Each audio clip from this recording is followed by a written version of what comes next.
And it's a bit hidden by your... By my boobs? No, by your suit. So we done Sky News earlier. Look at the state of that here. And we're just doing ARD, which is German TV. Sky News was, yes, a hatchet job. And I'm sure ARD will be pretty much the same. Is that better? Much better? Fine. Let me leave that in there. Cool. Up. You want it lifted up? Is that better? That's great. No, it's not touching it. Is that fine? There you go. So you're an expert. I'm an expert, and we had a brilliant steak, courtesy of Sky News. Okay. And you are, what channel are you? ARD? ARD, yeah. German, mainstream. It's, it's the biggest public broadcaster in Germany, so Okay. compared with BBC. Like BBC? Yeah. You're the bad guys then. So we got a system from you guys Okay. after the war. Oh, okay. This, And are you, and what's this on? What's this about? What's your... It's about, I think, the whole right wing in Britain. So I'm sorry. What we are planning to do is just to get an overview about it. So we also went to the UK party conference. Okay. And we spoke to these guys. And Okay. of course, also about your trial, about the discussion if you should join UKIP. Okay. Cool. Fine. And you are also quite famous already in Germany, so Okay. I could read also a lot of things about you in Germany. Okay. I think I bumped into some German journalists, and I think they were from I think they may have been from ARD, and I questioned them. I asked them a few questions, Okay. and they couldn't answer. Okay. I believe that was when I think they were ARD. Is that cable or Yeah, Yes, it's I quite big. Can I just share? Can't see it. He doesn't like it. Look. Fine. Get your cameras rolling. Action. Okay, then let's start. Maybe the first question. We are just 2 days ahead of your Court. next appointment in the court. So how do you feel at the moment, or what do you expect? What do I expect? I expect to wake up in a prison cell on Friday morning. What's actually become apparent, because I've got the transcripts from the previous trial that I was sent to prison for, and the Section 4 order that I got sent to prison for breaking, 3 national newspapers breached the exact same order that weekend. All of this was made aware of Judge Marson, the same judge who sentenced me. None of them have faced prosecution. In fact, one of the newspapers breached 2 reporting restrictions on my trial and on a subsequent grooming trial, and they've faced no prosecution. They've not been arrested. What this is, I know they say justice is blind, but it's not meant to be deaf and dumb. This is clear state targeted persecution. It's evidential by the fact that other people are committing the same crime and no one's facing prosecution. I feel I'm going to walk into court and stand by my convictions on Thursday morning. And my convictions are that I didn't intentionally breach any laws. I stuck to what I'd been taught and what the website said. For example, when you look at contempt of court guidelines, it states that the court in the courtroom, it must have the details of the reporting restrictions on the screen and on the court door. Now, I have evidence that neither of those, that they didn't follow their own guidelines that day in that court, and I don't really think that. Yeah, I don't know. I think I'm in a position for Thursday, but I think I'll be back in prison. But they are saying you have broken the law. They're saying I will not have a jury. Give me 12 members of the British public, and I will walk out of court an innocent man. I will be tried by a judge who can sentence me up to 2 years in prison. I'm shocked that a man can get 2 years in prison at the hands of a judge rather than a jury. I thought the whole point in having 12 members of the British public do your decision is for a fair trial. I'm surprised that I'm not allowed a jury. And every law has been broken, even in which the media in Britain have made no deal of. The fact that I was tried, convicted by a judge without having legal representation, without needing to plead guilty or not guilty, no one in this country seems to have made a big deal of it. The media have not made a big deal of the fact that I was imprisoned. And when I was put in prison, I was moved from one of the prisons with the least Muslim population in the UK, and everyone knows what I represent and the problems I have.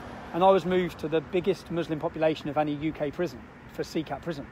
That's not accidental. That's not accidental. So I'm sorry, I feel like I'm up against the British state, and I actually feel that it's not just me who's up for my verdict on Thursday. I think it's the trust that the British public have in law enforcement, in the court of law, and in free speech. But why have you done it for a second time? Because you already did it once before, and yes. Then you did it again. Right? So the first time I did it, I learned from the first time. I went on a training course afterwards with Kingsley Nappy, a leading law firm in London, to find out that I wasn't aware that you can't stand on the court property in video. I didn't know that. That's what I was convicted of the first time. My first conviction was for filming in an area I wasn't allowed to film, because I went onto court property. Now, the only reason why I went to that court case was because 5 men, a young girl had got lost. She asked for directions in a Muslim-owned business, and 5 of the Muslim men who worked in that business took the young child upstairs and they gang raped her. Now, after gang raping her, their DNA was all over her. So the police made arrests. They changed the name of their chicken shop and they carried on running the same business. So I went down there and they were running a business whilst on trial for raping a child. Now, when I went down to the chicken shop, I asked the neighbours next door, have any young girls been in that shop? And they said, yes, young school children were in there yesterday. So from my point of view, I've got DNA evidence against who have been raping a child, are allowed to come into contact still. I felt that the British public were in danger, and I felt that the judge had failed in her duty, which should be to protect the British public first and foremost. You had DNA. All those men, for that court case that I first went to, those men are now serving 20 years in prison. They should never have been on bail. The judge gave them bail. I didn't get bail. You've seen that. I got remanded within 10 minutes, but they shouldn't have had bail. Now, I did make mistakes at that first contempt case because I went onto court property. I learned from those mistakes. I made sure when I went to the Leeds trial that I didn't assume guilt, that I didn't go on the court property, that I made sure that the viewers understood that these men were innocent till proven guilty. I didn't confront the men. I just simply asked them a simple question. How are you feeling about your verdict? That's basically what happened, and I was sentenced to prison. I just cannot begin to understand how the sentence fits the crime. I face now, again, up to 2 years in prison on Thursday. I've already spent 2.5 months on solitary confinement. I can't understand how, in Britain, I keep seeing today even, our politicians are talking about political prisoners in other countries. I feel like a political prisoner in this country. I feel like I'm going to be taken away from my wife and children again on Thursday because I refuse to. I watched some of your videos. Yes. You went there. You went to the place in front of the court, and then I think you were not reporting. You were blaming the people without knowing that they are guilty. You were just shouting on them, telling them you are rapists. Oh, that's their old videos, yeah. Yeah, they're old. That's not. So as I said, I've learned. I went on a training course to understand contempt of court, and I learned to not assume guilt. So yeah, I did everything I could for this most recent trial. Yeah, but why shouting on people, telling them rapists without knowing that they are guilty? Because you're on about old videos from a while ago. Yeah, that was my mistake. They have all been found guilty, but at the time, you're right. When I went to Canterbury, I presumed their guilt, which I shouldn't have done. And that's what I've said. I've learned from that by going on a training course to understand that. And I actually made very clear at Leeds that these men are innocent till proven guilty, and that they may walk straight out of court with a not guilty verdict. I didn't assume any guilt, but I felt that we're in a situation in this country where so many children are falling prey to these groups that pre-armed is pre-warned is pre-armed. So I think that we should be doing everything we can to highlight these problems. That's what I was doing. And as I've said, on the judiciary website that I checked that morning, it states that a judge has no power to order a reporting restriction on any information that's in the public domain. I read from a BBC News website. That's what I did. Now, if the judiciary website's wrong, then I'll find out on Thursday.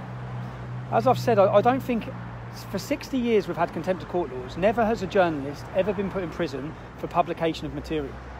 In fact, their own guidelines advise them that not to send journalists to prison, because then they become like, I don't know, North Korea, China.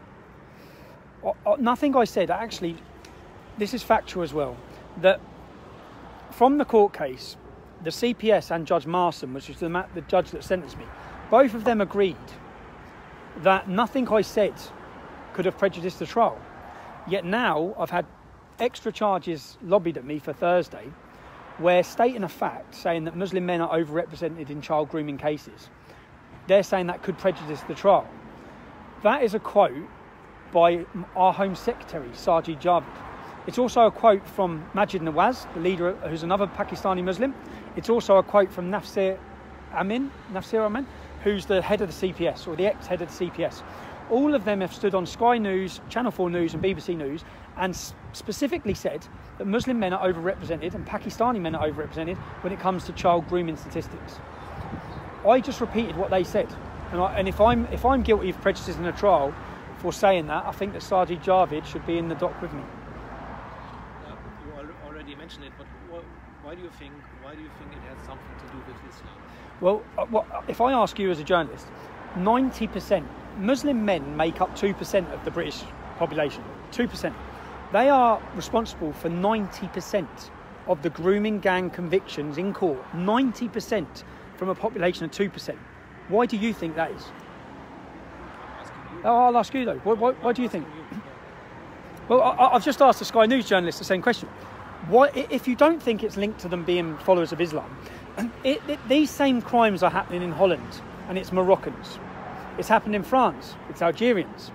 It's happened. The common denominator. If we look at what Boko Haram, when they took 200 women, they've took multiple girls in Nigeria. The leader of Boko Haram come out and made a statement saying, Muhammad and Allah command us to do this. We're allowed to do this. ISIS are selling slaves after slave, and the justification they give, not me, the justification they give is that the scripture of Islam permits us to take sexual slaves. So all I'm trying to work out, which we must work out if we want to stop this epidemic, is why Muslim men feel, and it's not just Pakistani men, because we've seen Somalian gangs, Kurdish gangs, Iraqi gangs, no one can deny that these young girls are being taken as slaves. Now, under Islamic law, under Islamic scripture, Muslim men are permitted to take sexual slaves. That's a fact. It says it in the Quran multiple times. Outside of your 4 wives, take whatever your right arm possesses. Sexual slaves. So all I'm trying to do is work out, well, why? And I ask everyone, well, you tell me why. Tell me why 30% of the men convicted for grooming are called Muhammad. Tell me why. I don't know why, but no one can answer it. And as soon as you start, what you should do, when you have a common denominator like that, you should then start researching and looking for why this is happening. And when you do start researching and looking for why it's happening, you then pick up the Quran and you find multiple verses that tell them that they can take non-Muslim women as sexual slaves. And then if you look at the cultural problems of their views towards women, their own women, let alone our women, that women are worth 50% of a man. Our women are cattle. They're worthless. And these men are treating them like that. And in fact, if you go through in Bristol, there was a Somalian gang. One of the men said that it was his religious duty to do this. There was mosque. Some of the men who have committed these crimes have worked in mosques. Some of the men have made comments that the girls are worthless because they're kuffar, non-Muslim girls. Again, you don't need to ask me why they're doing it. They pretty much tell you themselves why they're doing it. And it has to do with religious intolerance. And we have such an issue in this country, as I'm sure you do in Germany, with hate crime, where words are being deemed as hateful. And people are being arrested. 9 people a day 9 people a week are arrested. 9 people a day are arrested in Britain for hate crime. These men who commit these rapes openly use religious and racial reasons for raping these girls, and none of them have ever been charged with hate crime. If it was religiously or racially motivated, it would carry a far more severe sentence. But they've never been charged with this. And I just think that if a Muslim's watching this, or Muslims are listening to this, if your young girls and your daughters were being taken in their thousands by non-Muslim white English men, and whilst raping them, they were telling them it's because you're Muslim, it's because you're filth, then the whole world would be in uproar. Every politician in this country, Muslims would burn this entire country from one end of the other to the other if this was happening to their daughters. And we're not even allowed to talk about it without being branded and silenced and slandered and attacked and actually in prison now. That's basically now. We're not even allowed to talk about it. And as soon as you identify it, for example, what I said about Muslim men being overrepresented, that's a fact. I also am now being charged with saying derogatory things about Islam. The derogatory thing I said about Islam is under Islamic law, under Sharia, a child becomes a woman when she starts her period. That's part of the problem. They're not viewing the... I done an interview on mainstream British TV where I was debating on a show called Nikki Campbell Show. And I said these young children. And the Muslim woman, not only when I watched it back did I understand, the Muslim woman corrected me and said, young women, these are 12-year-old children. But because they've started their puberties, the Islamic community will view them as women. Because they view their own daughters when they start their puberty as becoming a woman. And we don't. We view them as children. Why are you reporting all these things, and why are you not reporting all the cases which we have seen in the Catholic Church? Okay, so with regard, maybe take the people who are watching the child pornography pictures. Yep. On the internet, they are mostly white. Okay. British men. I'll explain that. Yeah, I'll explain it. So basically, with the Catholic Church, I despise the Catholic Church actually in their cover up of paedophilia. And it would be a fact if I said that the majority of religious leaders in Catholic Church, there's a bigger percentage chance that it's going to be a paedophile in the Catholic Church than in a Sikh temple. That's a fact. So I'm not prejudicing any trial. I shouldn't be arrested for it. It's a fact, just like the facts I say. Now, what we've seen with the Islamic community and these grooming gangs is a conspiracy of silence from police, religious leaders, social services. All of them have conspired together to not admit and not help these children. They let it happen, and the reason given in the government report was that they feared being branded racist. Now, the two towns, you've obviously heard of Rotherham, yeah? In Rotherham, 1,400 young girls have been raped. That's a conservative number. It's more than that. That's the ones that were registered with one charity. Now, the Muslim population of Rotherham, if I'm right, is 4%. There's only 10,000. There's only 3,500 Muslim men who fit the criteria age. So we've got 1,400 children from a population of 4%. If you go to Telford, we have 1,000 children from, I think, a population of 7%. Now, if you actually do one of these reports in a town like where I'm from, with a 35% Muslim population, but we've seen no report on Bradford, on Birmingham, on Luton, on the areas, because once they get to a certain percentage, these crimes are not being uncovered. And I think that Rotherham and Telford have been used as scapegoats, because if we saw the true number of rapes, there's upwards of 1 million rapes being committed against young children in this country at the hands of... Any evidence for that? Yeah, that's the statistics. If you go through say for example the 1,400 in Rotherham or the 1,000 in Telford, if you go through the interviews from those girls of how many times they were raped, one girl was raped 200 times over a weekend, 200 times. One of the girls had 35 men in the room. Like these are from the children's reports. So what we have is, and that's the reason why I've highlighted it. And the reason why I've highlighted it is because it's something that I've witnessed growing up. I know many young girls who have been victims to these gangs. And the truth and the reality is that these gangs were not tackled simply because they were Muslim. And the government and the authorities and the police would rather see a generation of children raped than be called racist. That's the truth. And that's what's gone on. And that's all now evidential in reports like the J report. And we found that there's been a silence, and not just a silence, but... Because people... they are facing a trial now. So these people are facing a trial, yeah. So these people are facing a trial, and nothing. You can't say it's not a topic. No. Now it's become a topic. But what they don't, what's happened now is with these reporting restrictions, which are on every single Muslim paedophile grooming trial, what they do is they prevent anyone from talking a word about it. And then when the case is finished, they'll lift the reporting restriction, and the public will hear one day's news, rather than hearing the daily accounts. Now, I understand the need to put a reporting restriction on the verdicts of the trials, okay, but not on the details of what's happening to the victims. I think that it's too important, and I think that these laws are being used, these reporting restrictions are being used to stop what 60 million members of the British public understand is happening in this country. And that's truthfully what I feel. And I went with no malicious intent on that day not to undermine the supremacy of the court or the law. Every bit of information I gave was in the public domain.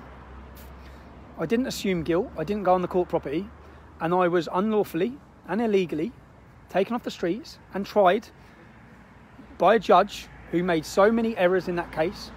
I was then held in solitary confinement, and I think that it's a disgrace to Britain. It's 2018. But one thing I don't understand, who is stopping you from speaking about your opinion? Because we are here, we are talking about it, we are giving interviews, so who is stopping you? Will you label me as far right? No, I'm asking you. Yeah, but I'm asking you. Will you label me as far right? You. Yeah, but no, I know you're asking me, but will this report label me as far right? I'm asking you. That's a yes then, yeah? That's a yes. So if I ask you, because you are part of the problem as well, same as Sky News, I just told him that you don't even understand that by labelling people, which you do in Germany as well, all the people who are, there's an uprising happening in East Germany, in Cottbus. I'm asking you, who is stopping you from speaking about your opinions? No one's stopping me right now from speaking about my opinion, other than the fact that I can't talk about the court cases, because that would be contempt of court. My point is that the law is being used in a targeted way. If I breached a Section 4 reporting order and 3 other journalists the same weekend breached the exact same order, why is it only me who's facing prison on Thursday? Why is it, when I done it unintentionally, the other 3 were fully aware of reporting restrictions, and I know this, they refused to take their articles down, and none of them have been prosecuted or tried? I'm facing prison for something that the law has to be applied equally across everybody. But I feel that I'm in court on Thursday because I'm Tommy Robinson, not because of what I've done. And unfortunately, they don't want the public educated or aware of some of the things that are happening in this country. So the easiest route to that is to lock up the man who's talking about it. But no one stops you from talking about Islam. No one stops you from talking about Islam. You get violently attacked for talking about Islam. You come under violent confrontation everywhere you go if you talk about Islam. Trust me. I walk around every day. Just 2 days ago I had them trying to give it to me in my car when I had my children. I get confronted all the time. 20% of British Muslims believe that violence is a suitable reaction to someone who insults the Prophet Muhammad. These are facts from Trevor Phillips, from a Trevor Phillips poll. Trevor Phillips was the head of diversity in Britain. Okay, the man who brought the term Islamophobia to Britain, Trevor Phillips. 66% of British Muslims would not report on a fellow Muslim who was getting involved in terrorism. 66%. 4%, which is 100,000 British Muslims, believe suicide bombing is justified. We have a huge problem in this country. Why shouldn't we talk about it? Why should it be a far-right issue to be worried? We had 4 successful terrorist attacks last year and 10 prevented. How is it irrational to fear that? And how is it far-right to talk about it? Which is what you play your part. The media you brandish everyone talking about it as far-right. And that is why, under the European Union's broadcasting survey, Britain and the British media, you come about 4th or 5th, I think, the Germans, but you have the least trust. British media have the least trust out of any country in Europe. Not the ex-communist countries or the ex-Eastern Bloc countries. They trust their media. No one in our country trusts them because for too long they've lied. And people see their lies. Like, for example, if you run this report and you call me far right, straight away no one's going to trust what you say because everyone knows I'm not far right. None of my views... How would you describe yourself? I'm actually very liberal. Most of my political views are very liberal. Of course, you are coming from the English Defence League and the British National Party. Precisely my point. The English Defence League was never categorised as a far-right party when I led it. We have a national extremism unit based in Metropolitan Police Force. They categorised the English Defence League as a centre organisation. We had far-right groups, but the English Defence League was a centrist organisation. The media, people like yourselves, you run the headlines saying far-right, far-right, far-right, and enough mud sticks. So you then labelled us far right. The English Defence League had a lesbian and gay division. It had a Sikh division, a Jewish division. I'm not actually against immigration. I'm against Islamic immigration. I have a problem with an ideology, that's it, which is Islam. And I have a problem with it because it has a problem with me. It promotes intolerance and violence and separation from people from my background. Of course, Islam is also a religion. But and it's a religion, and so if Nazism, if Hitler said he was a prophet, and Nazism was a religion, Would we show it tolerance? Would we still say, okay, but it's a religion? It's a religion that promotes violence and war against non-Muslims. And it should be called out for what it is. That doesn't mean all Muslims. I'm not saying all Muslims are extreme. What I'm saying is that the problem comes from the ideology of Islam. It comes from the teachings. Muhammad was a barbarian, a warmongering paedophile. And he should be called out for that. And we should not be teaching people in this country that Muhammad was any sort of role model, as he murdered and pillaged. And so you would compare it on the Nazi ideology and the Islam? Well, Nazism was responsible for 6 million deaths. Islam's responsible for 270 million. So Hitler was a pussycat compared to Muhammad. Muhammad it hasn't got a touch on him. The Quran has far more anti-Semitism in it than Mein Kampf. The Quran is a far more dangerous book. That's a fact. Again, I know people don't like it, but I sat with the Sky News presenter and everything he pulled me up on, I said, that's factual, that's evidential, that's the truth. It seems that people seem to have a problem with the truth now. And a truth based on factual evidence. If I pick up the Quran, there's 109 verses in that book that incite murder and war against non-Muslims. What should I think? When I see people who quote the Quran and behead people in the streets of our country, what are we supposed to do? But would you agree that the huge majority of Muslim people I'd are agree. just... Yes, I would. Yeah. I'd agree that the majority of Muslim people do not follow Islam. If we go round to that bookmakers round the corner, the bookies, and we walk in there, it'll be full of Muslims. They're not following their religion. If we go to a pub on a Saturday night, there'll be some Muslims in there. Just in general, Muslims are committing haram every single day. If you go to a mosque, most of them are actually empty, other than on Friday afternoon. Most Muslims don't follow the Quran. Most Muslims don't follow Islam. Most Muslims are cultural Muslims by name and identity only. But then they still blindly defend something they know very little about. I found that when I meet Muslims and get talking to them, they know very little about their own religion or their prophet. So I'm not saying that every Muslim's a problem. What I'm saying is the teachings of Islam, the intolerance, the violence, is going to bring Europe backwards. It already has. We're seeing our freedoms and our rights eroded due to, and everyone was scared of offending Islam. And they're not scared of what we're going to do. They're scared of the reaction of the Muslim community, which is quite insulting as well. Must be insulting to the Muslims that they can't take criticism without reacting violently or blowing shit up. But one thing is really interesting that we are only talking about your freedom of speech, but we are not talking about the victims of this grooming gangs anymore. So why is that? The victim, because are you really interested in the victims? Yes, I am. If I wasn't interested in the victims, I wouldn't be prepared to go back to prison on Thursday, and I would have cut a deal to apologise and say sorry. I think, have you met any victims of these grooming gangs? Maybe you should. In fact, I can give you a good charities organisation called the Sikh Awareness Society, who have spent the last 15, 20 years meeting victims. They've actually had to relocate 15 children out. They've had to move them out of Britain to get them away from these gangs. So you need to understand the context and the what's happening to these children. This isn't actually about just paedophilia, because this is about, they destroyed the girls. They torture them.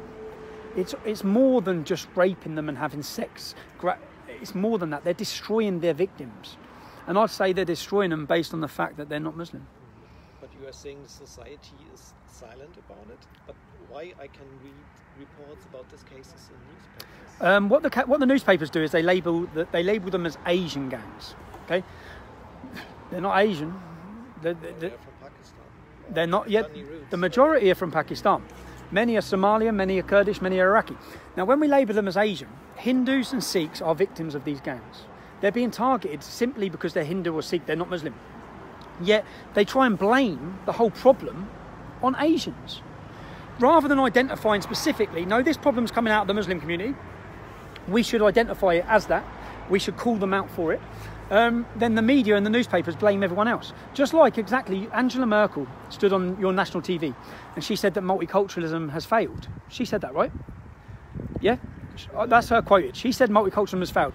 Now, in all honesty, David Cameron said the same at the same time. The truth is that Islam has failed.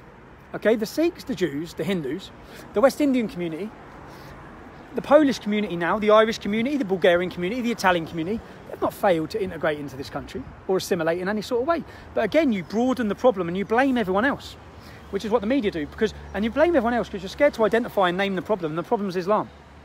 And I want to have a nationwide discussion on Islam. I think that the general public should be made aware of all of the teachings of Islam, what Islam is, because we have this thing where people just naturally believe Islam's like Christianity or Judaism, that it's a religion of peace. But since you're mentioning the Hindus, I was living for 5 years in India, and there's a big discussion about raping in India, and raping which has been committed by Hindus.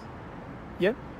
Well, India is a majority Hindu country, so I would presume the majority of offenders of rape in that country would be Hindu. But I have also seen that certain organisations, the same problems. Look at in your country, Germany, in Cologne on New Year's Eve. Yeah. The news, your newspaper did not report that. We did? No, you did after 3 days. After you were forced to report it. Yes, you was. All of your mainstream media hid the fact that 1,000 young men come out and raped and attacked German women. Okay? If you look at the instances of what's just happening now in East Germany, in Cottbus, all across the east of Germany, men that have been invited into your country by Angela Merkel are now attacking, pillaging and raping German citizens. Now, your leader's job and my leader's job of this country is to protect us and keep us safe. Bringing in a million young Muslim men, many of whom actually have gone on to commit terrorism, they were invited into your country by your leader. The media celebrated about how great the diversity of Germany is, and they've gone on to rape and murder many citizens. Now, I care... How many? Do you know how many? How many do I know? I know that 228 people would still be alive right now in Europe if we had a similar style ban than what Donald Trump implemented in America. That includes the deaths. That includes the deaths in Berlin. That includes the stabbings. So 228 people's lives would be here now. That's 228 children still with a mum and dad, or fathers still with their sons and daughters, who would not have happened if we wouldn't have welcomed in barbarians. Because that's who's been welcomed in. I'm not saying all of them. I'm up for helping refugees, but we're not going to help refugees by destroying our own countries. And that's currently what we see. You see the uprising already. You see the growth of the AFD party. The result of your elections was like a political revolution. And I sit here quite not smiling, but knowing that that's the future for Germany. The AFD party are the future for Germany. And that's all across Europe. And the media, the more that you label people, the more you tarnish people, the more that the public are going to become so disillusioned with you and actually hostile towards you because they see you as part of the problem. So what about you? You mentioned the parties, so there was a discussion if you might join the UKIP party. So what do you think about this idea? So I first met Gerard Batten and I listened to Gerard Batten. And he's the first politician I've listened to where I thought, you know what, I'd vote for him. And I've never voted in my life. Like most working class people, I think 30% of this country does not vote. That's us. We don't vote because there's no one to vote for. Because every political leader and every political party are cowards. And they've refused to identify the problem. Gerard Batten, when I listened to him, I'd vote for him. So the argument was not... The argument was simple. For me to join UKIP. I'd like to join UKIP. I wouldn't like to lead UKIP. I've never said that. I've never even said I want to become an MP. But I would love to see the political movement. I'd love to politicise the movement that formed when I went to prison under Free Tommy. That movement was more than about me. That was about a British public who feel betrayed, who feel isolated, who feel oppressed, who feel that they can't speak freely. You know, in East Germany, when I met East Germans when I went to Pegida, they said, we've been here before. You have to whisper. Like communism. When they lived under communism, you can't talk about Islam, you'll lose your job. Yeah, this is Britain. We should be free to talk about what we want. Every member of the public, if you go get